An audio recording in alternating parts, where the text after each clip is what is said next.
안녕하세요. 매일 아침 말씀 묵상에 오신 여러분들을 진심으로 환영합니다. 추석 명절 연휴 잘 보내셨어요? 오늘부터 새로 시작하는 한 주간 하나님의 은혜가 여러분의 삶에 함께하기를 바랍니다. 오늘의 주제는 예수님의 어린 시절. 우리의 모본이요 또 구세주신 예수님은 어떤 어린 시절을 보내셨을까요? 잠언 1장 8절 내 아들아 내 아비의 훈계를 들으며 내 어미의 법을 떠나지 말라. 잠언 1장 8절 말씀. 오늘의 본문 말씀은 누가복음 1장 26절부터 나오는 말씀입니다.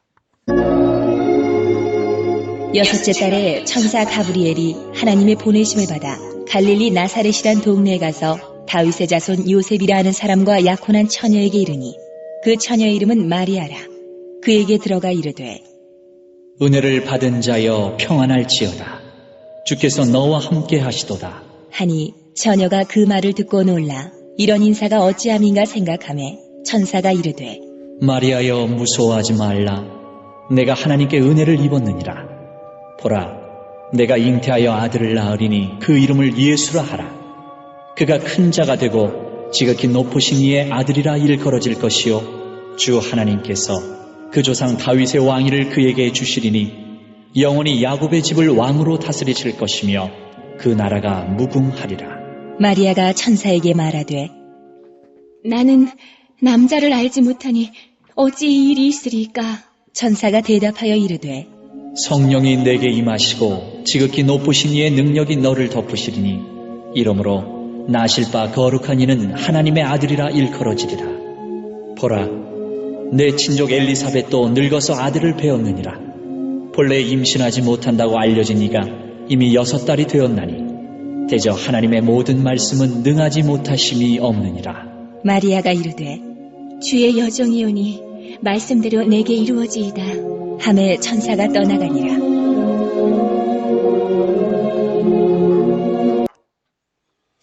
마리아가 천사를 통하여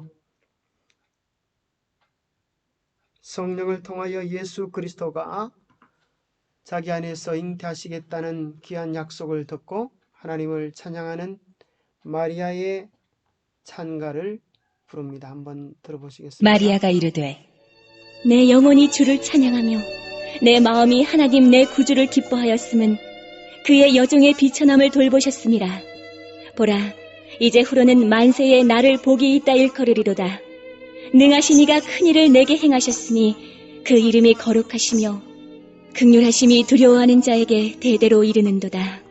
그의 팔로 힘을 보이사 마음의 생각이 교만한 자들을 흩으셨고 권세 있는 자를 그 위에서 내리치셨으며 비천한 자를 높이셨고 줄이는 자를 좋은 것으로 배불리셨으며 부자는 빈손으로 보내셨도다. 그종 이스라엘을 도우사 긍휼히 여기시고 기억하시되 우리 조상에게 말씀하신 것과 같이 아브라함과 그 자손에게 영원히 하시리로다 하니라.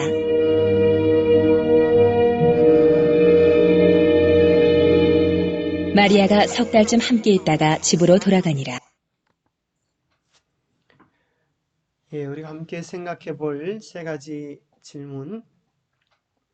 부모의 신앙은 자녀들에게 절대적인 영향을 미칩니다. 요셉과 마리아의 신앙과 삶은 어땠을까요? 둘째로 예수님이 받은 가정교육의 감화는 어떤 것들이 있을까요? 오늘 우리는 우리의 자녀들을 어떻게 양육해야 할까요? 첫 번째, 요셉과 마리아의 신앙과 삶은 어땠을까요? 보라, 내가 잉태하여 아들을 낳으리니 그의 이름을 예수라라. 참으로 처녀였던 마리아가 잉태하여 아들을 낳는다고 하는 것은 마냥 기뻐할 만한 일은 아니었습니다. 그것으로 인하여 사랑하는 연인과도 헤어질 수 있고 또는 가늠한 여인이라고 몰매를 맞아 죽을 수도 있는 입장입니다. 그러나 그녀는 겸손한 마음으로 주여 여종이오니 말씀대로 내게 이루어지이다 하는 순종의 여인임을 고백했습니다. 예수님은 말씀에 순종하는 어머니의 가마 속에 태어났습니다. 내 마음이 하나님 내 구주를 기뻐하였음은 그의 여종의 비천함을 돌아보셨습니다. 보라, 이제 후로는 만세의 날을 복이 있다 일컬으리로다. 마리아는 비록 가난하고 매일 분주한 가정에 살았지만 그의 마음은 하나님과의 깊은 교제를 인하여 복 있는 삶, 행복을 누리는 삶, 기쁨을 누리는 삶을 살았음을 오늘 본문을 통하여 보게 됩니다. 뿐만 아니라 그의 아버지 요셉은 본문 마태복음 1장에 나오는 것처럼 잠에서 깨어 일어나 주의 사자의 분부대로 행하여 그 아내를 데려왔으나 아들을 낳기까지 동침하지 아니하더니, 요셉은 참으로 경건한 유대인이었음을 발견하게 됩니다. 그가 마리아가 임신했다는 소식을 듣고 그것을 떠버리지 않고 조용히 해결하려고 했던 것을 보면 그가 꽤 침착하고 신중한 사람이었음을 발견하게 됩니다. 그리고 그가 이해할 수 없는 일이었지만 주의 사자가 분부하여서 아내를 데려오라 성령으로 잉태된 것임을 이야기했을 때 요셉 역시 그 말씀에 순복하여 아내를 데려왔고, 뿐만 아니라 아들을 낳기까지 동침치 아니하더니 라는 말씀을 통하여 그가 얼마나 경건하고 절제할 줄 아는 그런 믿음의 사람이었는지를 보게 되어집니다. 예수님은 그런 부모의 감화 속에 자랐습니다. 시대 소망에는 아이 예수는 회당의 학교에서 교육을 받지 않았다. 그의 어머니가 그의 최초의 인간 교사였다. 그의 어머니의 입술과 선자들의 두루마리에서부터 하늘 사물에 대하여 배우셨다. 그가 친히 이스라엘을 위하여 모세에게 말씀하셨던 바로 그 말씀을 이제는 그의 어머니의 무릎 안에서 배우셨다. 여기서 우리는 어머니의 감화가 얼마나 큰지를 보게 됩니다. 그의 어머니가 최초의 교사였다. 사실은 자녀들에게 영향을 미치는 것은 아버지보다도 어머니입니다. 왜냐하면 어머니가 세시한 돌봄으로 자녀를 키우고 또 더 친근하게 오랜 시간 함께하기 때문입니다. 그래서 예수님은 유대 교육을 받지 아니하고 어머니로부터, 여기 보니까 하나님의 말씀을 배웠습니다. 이 참 중요한 것입니다. 어머니가 어떠한 기별을, 어떠한 내용을 자녀들에게 소개해 주는가. 또 영감의 교육에서는 교훈에서는 이렇게 기록해 줍니다. 유년기로부터 소년기로 자라나실 때에도 그는 랍비의 학교를 찾지 않으셨다. 이와 같은 사람들로부터 얻는 교육이 그에게 필요하지 않았는데 이는 하나님이 바로 그의 교사이셨기 때문이다. 참 놀라운 구절입니다. 여러분 한번 생각해 보십시오. 하나님께서 어떻게 예수님의 개인적인 교사이실 수 있었을까요? 또 그리고 오늘 우리 자녀들에게 어떻게 하나님이 개인 교사일 수 있으실까요? 시대소망 70페이지에 그가 우리와 같은 방식으로 지식을 얻으셨기 때문에 그가 그처럼 성경에 정통하신 사실은 그가 소년시대에 하나님의 말씀을 얼마나 부지런히 연구하셨는지를 보여준다. 하나님이 그의 교사라고 하는 것은 하나님의 실제적인 임재, 눈에 보이는 임재를 통하여 교육받았기보다 성경 말씀을 통하여 성령의 인도를 통하여 깊은 기도를 통하여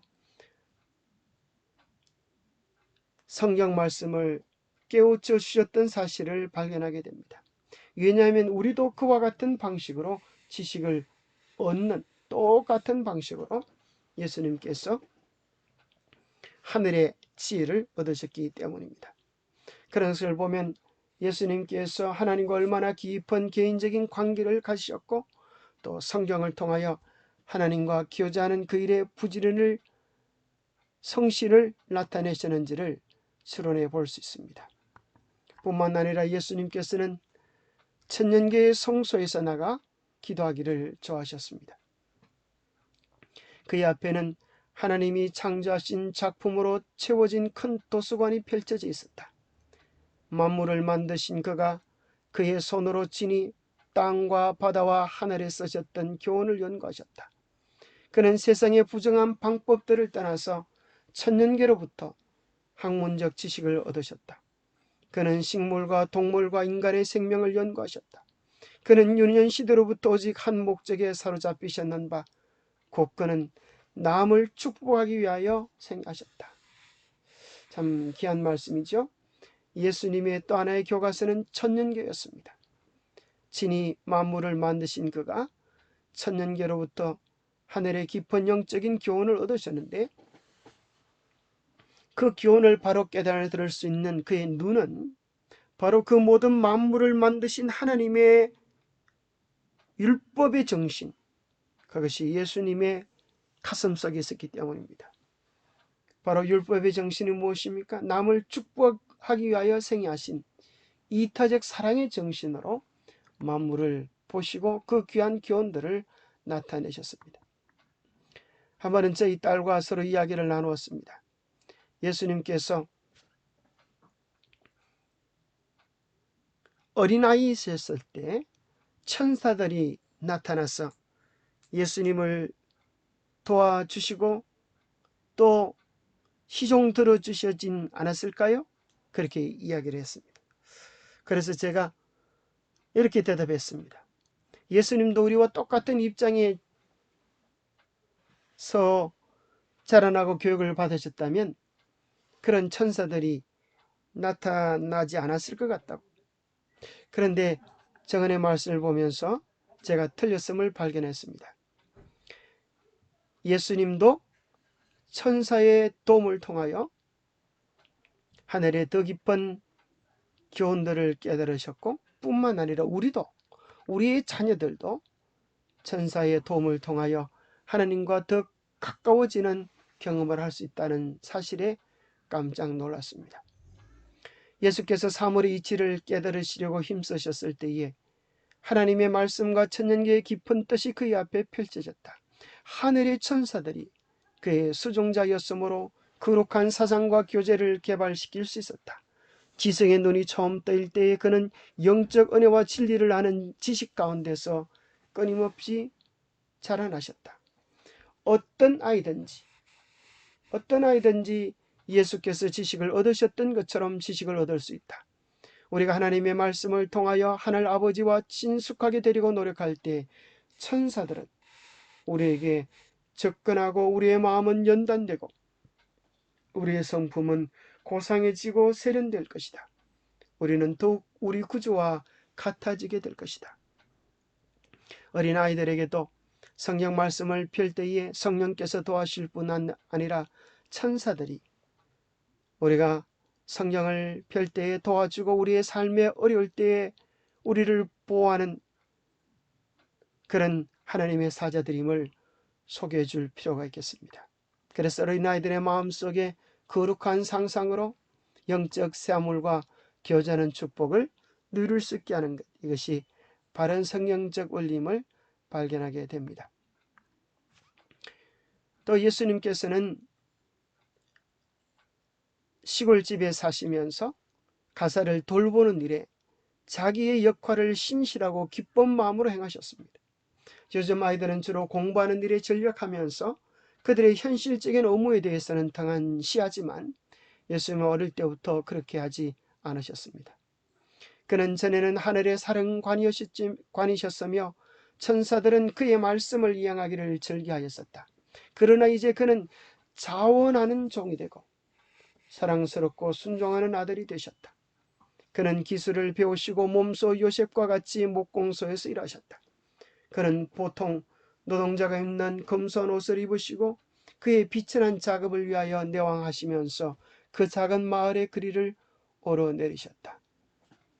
예수님 우리와 똑같은 자로 사시면서 어릴 때부터 가세를 돌보는 일과 자기 역할을 신실하고 또 기쁜 마음으로 행하셨습니다. 또 이 구절이 참 감동적이었는데요. 예수님은 그렇게 최선을 다하시면서 여기 각 방면에서 최선의 일을 행하기를 원하셨다 그랬어요. 그는 연장을 다루는 일에 있어서도 서툴게 되기를 원하지 않으셨다. 그는 품성이 완전하셨던 것처럼 일꾼으로서도 완전하셨다. 그는 당신의 모본을 통해 근면하게 되는 것이 우리의 의무이며 이런 정확하고 철저하게 행하여야 함과 이러한 노동이 고귀한 것임을 가르쳐 주셨다.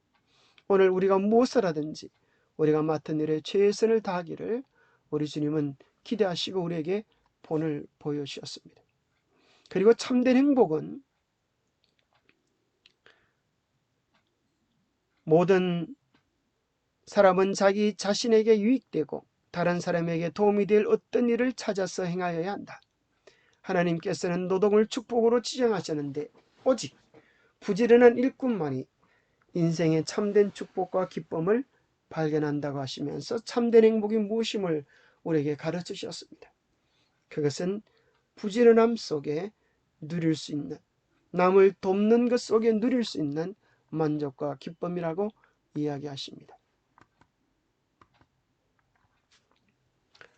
자, 뿐만 아니라 예수님은 맡으신 일을 즐겁고 재밌게 행하셨지만 그분은 항상 삶의 우선순위를 두셨습니다. 성경의 기초를 둔 신앙을 가정생활과 일터에서 응용하고 세상의 사업에 힘을 기울이면서도 오직 일편단심 하나님의 영광만을 염두에 두는 것은 많은 인내와 영성이 요구되는 것이다. 그리스도께서 돕는 자가 되신 것은 바로 이러한 환경에 있을 때이다. 그는 결코 하늘 사물을 생각하실 시간이 없으리만큼 세상의 관심사에 몰두하지는 않으셨다. 그는 자주 시와 하늘의 노래를 부름으로 마음속에는 그의 기쁨을 표현하셨다. 자, 이것은 예수 그리스도의 삶의 우선순위가 분명히 있어서 아무리 바빠도 하나님과 교제하는 시간을 빼앗기지 않으셨음을 발견하게 됩니다. 누가복음 2장 52절에 보면 예수는 지혜와 키가 자라가고 하나님과 사람에게 더 사랑스러워 가시더라. 그래서 예수님의 지혜, 정신적인 부분, 키, 신체적인 부분, 하나님과의 영적인 부분, 또 사람과의 사회적인 부분. 그래서 비록 성경은 짧은 한 절 속에 예수님께서 신체적, 정신적, 영적, 사회적으로 건강하게 잘 자라가고 있음을 짧은 한 절 속에서 묘사해 주고 있습니다. 바로 전인적인 하나님의 형상의 모습을 나타내고 계심을 발견하게 됩니다. 오늘 우리는 우리의 자녀들을 어떻게 양육해야 할까요? 어릴 때 감화는 평생을 가는 것이라고 합니다. 우리의 자녀들에게 참된 그리스도인의 본이 무엇인지 우리는 잘 드러내기 위하여 애를 써야 할 것입니다. 또 우리 교회 안의 어린이들은 우리 모두가 함께 양육하는 우리의 영적 자녀들입니다. 이들을 위하여 우리가 할 수 있는 일들은 무엇이 있을까요? 비록 우리 자녀들이 장성한 분량에 이르렀다 할지라도 오늘 이 세상에 범람하는 죄악의 문화 속에 사는 우리 자녀들의 영혼을 순결하게 지킬 수 있는 방법, 또 그들을 도와줄 수 있는 방법들에는 무엇이 있을까요? 우리의 자녀들을 위하여 지금이라도 할 수 있는 일들은 무엇일까요? 하나님께서 우리에게 주신 가장 좋은 선물인 우리의 귀한 자녀들을 하나님의 은혜 안에서 잘 돕고 그들을 통하여 이루시기 원하는 하나님의 꿈을 잘 성취시켜 드리는 우리 믿음의 가족들이 되시기를 간절히 바랍니다. 기도하겠습니다. 하늘에 계신 우리 아버지, 우리를 위하여 예수 그리스도를 보내주셔서 감사합니다. 우리와 같이 자라시고 우리와 같이 시험을 받으시되 우리와 같지 않게 죄와의 싸움에서 승리하셔서 우리의 본이 되시고 구원이 되심을 인하여 감사합니다. 우리에게도 세상의 쥐약에 물들지 않고 정길이 살아가는 법을 가르쳐 주시옵소서. 하늘을 맛보며 매일 하늘을 경험하며 사는 영적 생애의 비결을 우리에게도 가르쳐 주셔서 예수님이 그렇게 사셨듯이 우리도 살아갈 수 있도록, 또 그렇게 살아가는 아름다운 교육의 시작이 우리의 가정에서 시작될 수 있도록 하나님 우리에게 은혜와 인도하심을 다하여 주시옵기를 우리 주 예수 그리스도로 머지하여 간절히 간구하옵나이다. 예, 감사합니다. 우리의 가정이 작은 천국이 되고 천국 교육의 모델이 되는 귀한 소망의 가정들이 되기를 간절히 바랍니다. 오늘도 주님 안에서 행복한 하루 되시기를 바랍니다. 감사합니다.